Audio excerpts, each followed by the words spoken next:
လွန်ခဲ့တဲ့6လလောက်ကကျွန်တော်အဖေဆုံးသွားခဲ့တယ်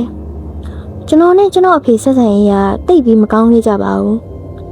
ဒါပေမဲ့အဖေကသူ့ရဲ့တော်တဲ့အိမ်လေးကိုကျွန်တော်အတွက်အမွေချန်ထားခဲ့တယ်အဲ့ဒီအိမ်ကိုရောက်မှုအတွက်ကျွန်တော်ကိုယ်တိုင်သွားပြီးတန်ရှင်းလုပ်ဖို့ဆုံးဖြတ်ခဲ့တယ်အိမ်ကိုရောက်ပြီးတကားဖွင့်လိုက်တာနဲ့ပထမဆုံးခံစားလိုက်ရတာအပုံနဲ့တစ်ခုပါပဲအဖေကဒီအိမ်ကိုမလာတာတစ်နှစ်နီးပါးလောက်ရှိနေပြီဆိုတော့တရိษံအသေးကောင်တစ်ခုခုရှိနေရလို့ပဲကျွန်တော်ထင်ခဲ့မိတာအိမ်ထဲကပြိဘောကတွေကကျွန်တော်ငယ်ငယ်တုန်းကမြင်ခဲ့မှုတဲ့အတိုင်းဘာတစ်ခုမှမပြောင်းလဲပဲရှိနေတော့မယ်အောက်ထပ်မှာတန်ရှင်းလုပ်နေအောင်အပေါ်ရက်ကနေလှုပ်ရှားနေတဲ့အတန်တွေကိုကြားနေရတယ်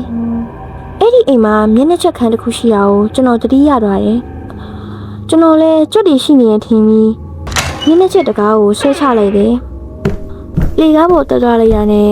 အောက်ထပ်ပိုးပြင်းတဲ့အပုံးနံကြီးကကျွန်တော်စီကိုစီးကြုံနေတယ်မောင်မဲနေတဲ့အခန်းထဲမှာအမိုက်တွေမုတ်ခွန်နေနဲ့ဘီယာဘူးနေပြန့်ကျဲနေတာကိုတွေ့လိုက်ရတယ်ငါအဖေကဒီလောက်တော့အမိုက်တွေကိုပြစ်ထားခဲ့ရလားကျွန်တော်စိတ်ပြက်လက်ပြက်နဲ့အမိုက်တချို့ကိုတင်းပြီးအောက်ထပ်ကိုပြန်ဆင်းခဲ့တယ်အဲ့ဒီညအဖေရဲ့ကလေးမောင်မအိတ်နေတော့အပေါ်တက်ကနေတခုခုလှုပ်ရှားတဲ့အတန်ကိုထပ်ပြီးကြားရပြန်တယ်အတန်ကမျက်နှာချက်ခန်းထဲကနေကျွန်တော်ခေါင်းပေါ်တလေးကထွက်လာတာကျွန်တော်နှာခေါင်းပေးပြီးမျက်နှာချက်တကားစီတွားကြည့်လိုက်တော့လေကားတော့ပွင့်နေတယ်ကျွန်တော်တိတိကျကျပိတ်ခဲ့ရပါအဲ့ဒီထက်ပိုပြီးထူးဆန်းတာကလေကားချိန်ရင်းမှာလက်လက်ဆက်ဆက်မုတ်ခွန်အတေးတစ်ခုပြုတ်ကျနေရပဲဘလို့ဖြစ်တာလဲငါအကုန်တင်းခဲ့တာပဲလေကျွန်တော်စိတ်ထဲမှာတခုခုမားနေပြီဆိုတာကိုသိလိုက်ပေမဲ့အပင်ပန်းခံပြီးအပေါ်ထပ်မတက်ချင်တော့တာနဲ့အောက်ထက်ဧကန်းကဆိုဖာပေါ်မှာပဲတွားထိုင်နေလိုက်တယ်မင်းလေးရဲ့အလင်းပြောအောက်မှာကျွန်တော်တယောက်ထဲတွေးနေမိရဲ့အဖေကဘာလို့ဒီလောက်ညစ်ပတ်တဲ့အပေါ်ထက်ခန်းထဲမှာတွားနေခဲ့ရလဲဆိုပြီးတော့ပေါ့အဲ့ဒီချိန်မှာပဲအခန်းတောက်ကကလထိုင်ဘေးမှာစောင်းတထဲခြုံထားတဲ့ပုံလေးတစ်ခုကိုလှမ်းပြီးမြင်လိုက်ရတယ်အဲ့ဒီနေရာမှာကျွန်တော်တန်ရှင်းလုံနေတော့ဆောင်းမရှိပါဘူးကျွန်တော်မျက်မှောင်ကျုပ်ပြီးအနည်းဆက်တွားကြည့်လိုက်တော့ဆောင်းအောက်ကနေထွက်နေတဲ့ဖက်နှက်တစ်ခါကိုတွေ့လိုက်ရတယ်ကျွန်တော်နှလုံးခုန်နေရက်တယ်လို့ပဲအဲ့ဒါတတိဆန်မဟုတ်ဘူးဆောင်းအောက်မှာလူတစ်ယောက်ရှိနေတာကျွန်တော်စိတ်ကြည့်နေတော့မှပဲအဲ့ဒီဆောင်းကနှင်းလိုက်မြင်လိုက်နဲ့အသက်ရှင်နေသလိုလှုပ်ရှားလာတယ်ကျွန်တော်ချက်ချင်းနောက်ဆုတ်ပြီးဖုန်းနဲ့ကားတော့ကိုဆွဲယူအားအိမ်ထဲကနေအသက်လူပြီးထွက်ပြေးခဲ့တယ်ကားမောင်းထွက်လာတဲ့အချိန်နောက်ချီမှန်နေဟန်းကြည့်လိုက်တော့လူပုံတော်မပေါ်တော့တဲ့စပင်ဖားရနဲ့အမျိုးသားတယောက်ကအိမ်တကားဝမှာရက်ပြီးကျွန်တော်ကိုစိုက်ကြည့်နေခဲ့တယ်နောက်ပိုင်းမှာရဲတွေပြပြချက်အရာအဖေမရှိတဲ့တနေ့အတွင်းအဲ့ဒီလူကအိမ်မှာခိုးအောင်နေထိုင်တာဖြစ်နိုင်နေတဲ့ကျွန်တော်အဲ့ဒီအိမ်ကိုဘယ်တော့မှချိန်မနေတော့ပဲအမြန်ဆုံးရောင်းပြစ်လိုက်ပါတော့တယ်အခုချိန်ကြီးကျွန်တော်တွေးရန်ကြောက်နေမိတာကကျွန်တော်အောက်ထပ်မှာတန်ရှင်းလုပ်နေတော့ရောအိမ်ကြီးတော့ရောအဲ့ဒီလူကအပေါ်တက်ကနေကျွန်တော်ကိုဘယ်လိုမျိုးလုံးနေနဲ့ချောင်းကြည့်နေမလဲဆိုတာပါပဲ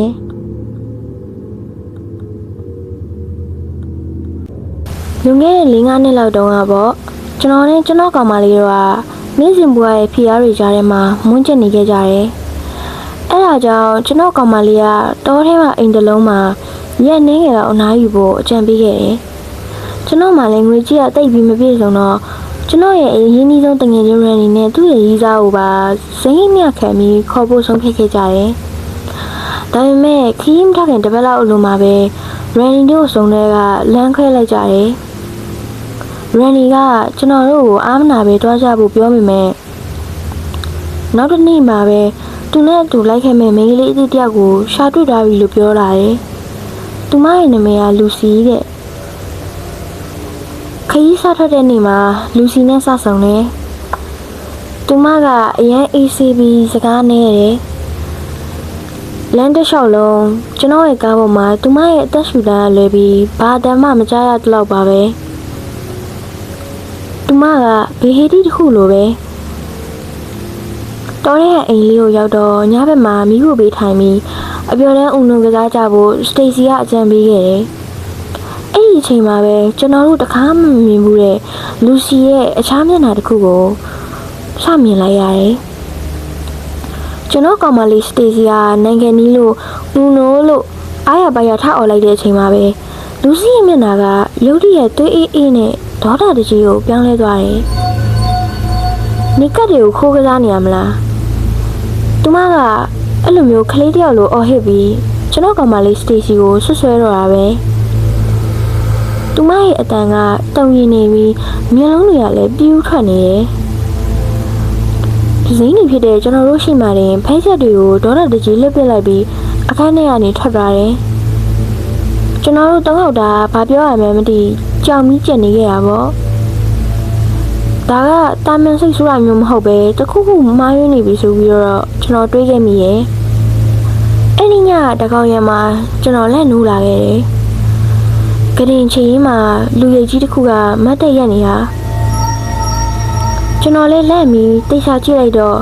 ကျွန်တော်တငယ်ချင်းရန်နီဖြစ်နေတာသူကတကူလုံးတုံရင်နေပြီးအလဲနေကြနဲ့ကျွန်တော်တို့အခန်းထဲမှာတူတူအိတ်ခွင်တောင်းနေသူပြောပြလာတာတော့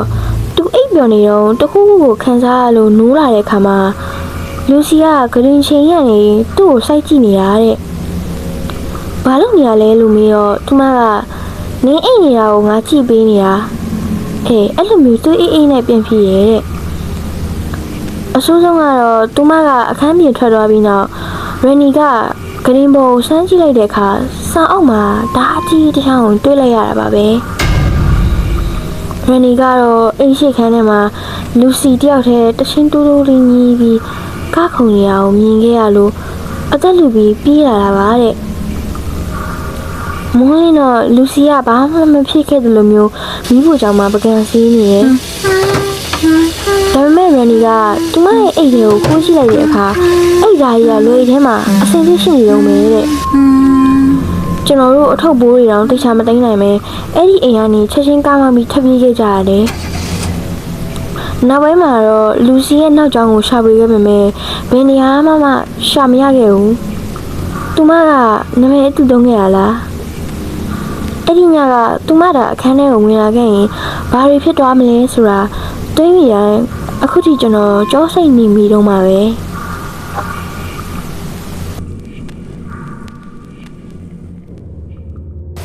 ကျွန်တော်က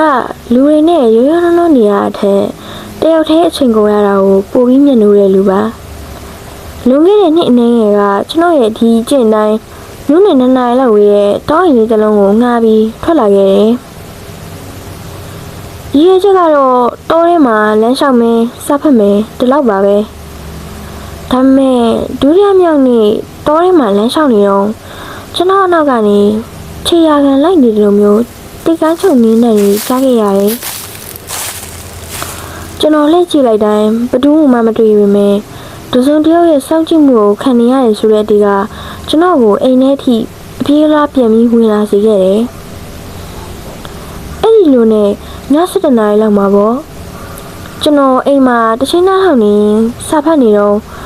တကားခောက်တန်းတစ်ခုကိုကြားလိုက်ရတယ်လူတူကင်းဝဲရဲ့ဒီလိုတောနဲ့ကြီးထဲမှာဘယ်သူကတကားလာခောက်တာလဲ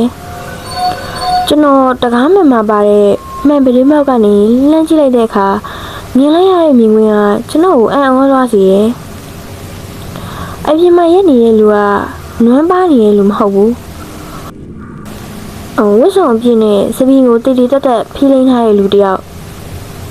သူကစီးပွားရေးအစည်းအဝေးကိုတားမဲ့လူနဲ့တူနေတယ်